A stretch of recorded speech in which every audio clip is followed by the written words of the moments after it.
ہم تمام وقت صرف اسی ادھیڑ بن میں رہے کہ آخر حافظ فیلڈ مارشل اور ڈونلڈ ٹرمپ میں جو ملاقات ہوئی اس میں خاص بات کیا تھی، خصوصی نقطہ کیا تھا، فوکل پوائنٹ کیا تھا۔ چونکہ یہ انتہائی عجیب و غریب نوعیت کی ایک میٹنگ تھی اور ہماری 78 سالہ تاریخ میں پہلی مرتبہ ہوا ہے کہ کسی امریکی صدر نے آرمی چیف کے ساتھ علیحدہ سے باقاعدہ ملاقات کی ہو۔ اس سے پہلے ایک ملاقات ہوئی تھی باراک اوباما کی جنرل کیانی کے ساتھ اور اسے ایک اتفاقیہ شکل دی گئی تھی، یعنی he just walked into a meeting جہاں پر فوجی افسران بیٹھے تھے، ہمارے آرمی چیف بھی وہاں موجود تھے۔ گو کہ یہ پہلے سے پلانڈ تھا، لیکن چونکہ پروٹوکول کا تقاضا ہے کہ آرمی چیف کے ساتھ عام طور پہ امریکی صدر اکیلے نہیں ملتے۔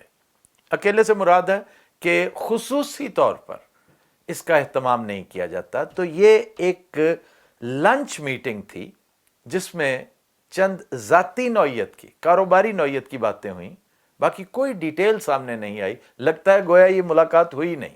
میں پہلے اس ڈپریشن میں تھا کہ مجھے لائیو کوریج دینی چاہیے تھی، لیکن میں اب شکر ادا کرتا ہوں کہ بجائے آئیں بائیں شائیں کرنے کے، ایسے اندازے اور قیافے لگا کر گفتگو کرنے کے، بہت بہتر ہے کہ میں خاموش رہا، انتظار کرتا رہا اور چیزوں کی میکرو حیت پہ بھی غور کرتا رہا اور مائکرو پہ بھی۔ معاملہ جس پر میں گفتگو کرنا چاہتا ہوں وہ اس سے کئی گنا زیادہ اہم ہے۔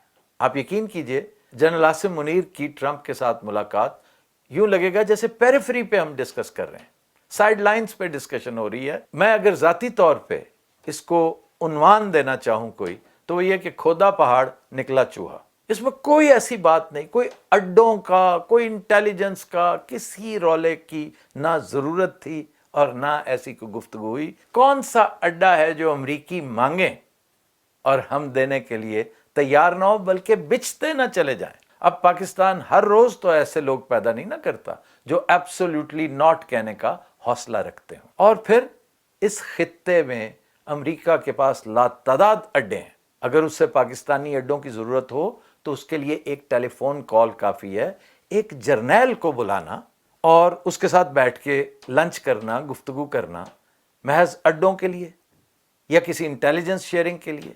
ایسا کبھی نہیں ہوتا، نہ ہوا ہے اور نہ یہ اس کی مثال ہے۔ اور پھر ظالم خلیل زاد کا ٹویٹ دیکھ کر تو ویسے ہی افسوس بھی ہوا، شرم بھی آئی۔ ان صاحب کو بھی اللہ نے جہاں موقع دیا، تھوڑا یا زیادہ، وہ اپنی بھرپور شاٹ ضرور کھیلتے ہیں۔ ذرا اندازہ کیجئے موصوف کیا کہتے ہیں کہ صدر ٹرمپ نے بڑی عزت افزائی کی ہے جنرل عاصم منیر کو، ٹائم دے کر، انوائٹ کر کے، کھانے پہ بلا کے۔ میں محسوس کرتا ہوں یہ بڑی حد تک آمیز بات تھی۔ چاہے وہ ہیڈ آف دا اسٹیٹ نہیں ہے، لیکن de facto head of the state پوری دنیا کو پتہ ہے وہی ہیں۔ بلکہ یہ تو عاصم منیر ہیں، اگر آپ شہباز شریف کو ذہن میں رکھیں تو محسن نقوی زیادہ ہیڈ آف دا اسٹیٹ لگتے ہیں۔ تو اس لیے چاہے جو بھی ہے، یہ فکرہ تھوڑا سا نامناسب تھا۔ اس نے اپنی پرانی کڑ نکالنی تھی جو وقتاً فوقتاً وہ نکالتا رہتا ہے۔ آگے چل کے اس نے اس سے بھی 4 ہاتھ آگے کی بات کی کہ پاکستانی جرنیل پر اعتبار نہیں کیا جا سکتا، اور بھی بے شمار باتیں اس نے کی۔ اس میں حاصل حصول کیا ہوا سوائے اس کے کہ ایک پوزیشن اسٹیبلش کرنے کے کہ جی میں for all practical purposes head of the state ہوں پاکستان کا۔ تو جنرل صاحب وہ تو آپ پہلے بھی تھے، کسی کی مجال ہے؟ آپ بلا شرکت غیر اس وقت مقتدر ہیں، مقتدر اعلیٰ ہیں۔ تو اس کے لیے آپ کو اس طرح کے کسی ہتھ کنڈے کی یا بہانے کی ضرورت نہیں تھی، بلکہ الٹا میں سمجھتا ہوں کہ یہ گناہ بے لذت ہے جس کا آپ نے ارتکاب کیا ہے۔ کیوں؟